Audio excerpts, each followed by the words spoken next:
You want to just Yes, please. get the ribbon? Okay, thank you, Arman. Alright, hi everyone. So I'm actually going to take the negative on this. This is Prop 37, as he spoke about, and he called it the right thing to do. Well, if it's really the right thing to do, then we should do it right. This law is flawed. It's filled with loopholes. It's filled with exemptions. It's filled with demonization and misinformation about GMOs. In fact, one study called the Northbridge one that he actually cited himself showed that 2/3 of food expenditures could be potentially not labeled. So how is that transparency? How is it meaningful if you have so many exemptions for the alcohol industry, the meat industry?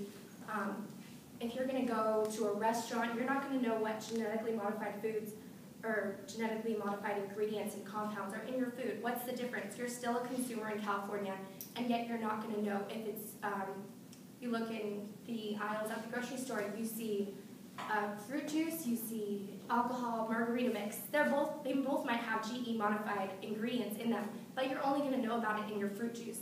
So how is this doing the right thing? It's not. When we look at cost, he talks about pennies on the dollar. That's really not the case here. The LAO, which is the Legislative Analyst Office in California, one of the most trusted independent state agencies that we have to measure whether these legislations are going to be useful or going to be harmful to us. It showed that this is going to cost California up to $1 million or possibly over that amount. The Northbridge study also found that per household, this could cost around $400 per household, and then that could jump to $5.2 billion for California consumers statewide. And that reasoning is also because there's going to be liabilities pushed onto farmers, grain manufacturers, producers, grocers, all those people who may suffer lawsuits, frivolous lawsuits from lawyers who try and target people that are not compliant to these laws. And when it comes to that, you have to look at the author who wrote the bill is actually a trial lawyer who wrote Prop 65 and has profited millions of dollars off of that environmental law.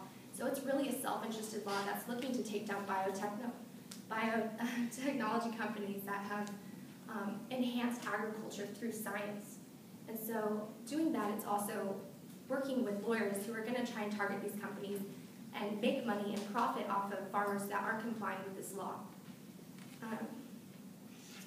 What the real benefits are, he said 93% of Americans don't trust genetically modified food and want to know that labeling. What that label is going to do is it's going to serve as a skull and crossbones. It's going to serve as a warning.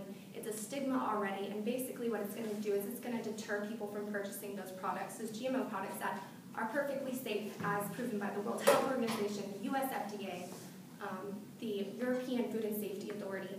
All these have found, through research studies that have funded, government-funded science research studies, have found that there are no health risks and that it really poses no other danger than traditional breeding. So the stigma around it is really unwarranted. The benefits of GMOs help with farmers prevent destruction of crops through crop disease, frost, drought, weeds, pesticides, and so these are used by farmers to help them enhance their crops, help them improve the products that they're cultivating to go into grocery stores. And so it really isn't the safety issue that it's made out to be. In conclusion, I just want to say that there really are no biological differences, material differences in composition, and if there are toxicity concerns or allergenic concerns, the US FDA can oppose releasing that product into the market. Right now, there are no animal products that have been released to be genetically modified. So when he talks about protections on religious rights and people eating pig in their cupcake, it's not that kind of issue. There's no meat products that are genetically modified going into people's digestive systems at this moment. So, thank you.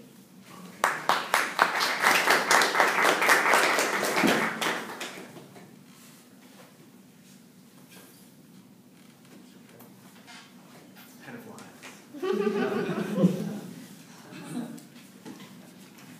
Take it away, sir. So she spoke a lot about how it's going to open up all these loopholes. You're going to look at the current system that's laden with loopholes from ties to these large GMO producers that are substantially and significantly influencing how GMO laws get passed. If you want to look at the health studies that say there's no problem, they're all safe, trust me, drink some more Kool-Aid, it's good, it's good. You're going to look at inconclusiveness between thousands of studies that say it's fine, it's great, and thousands of studies that say this can kill you. Cornell University, I'm sure all of you know Cornell University. The United States Internal Agricultural Development Department, these are not little names that can be bought out. You can't buy Cornell University to publish a paper saying this is going to raise toxins in food that are going to harm you. It's inconclusive in every facet of anything that could oppose this initiative.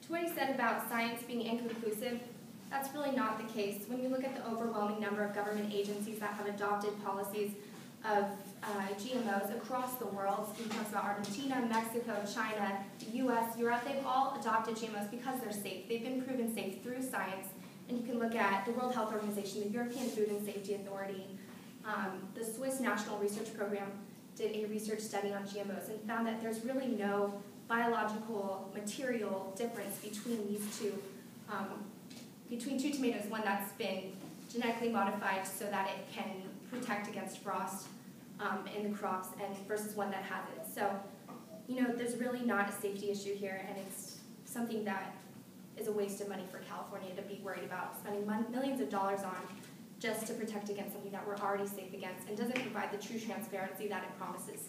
So, that's it.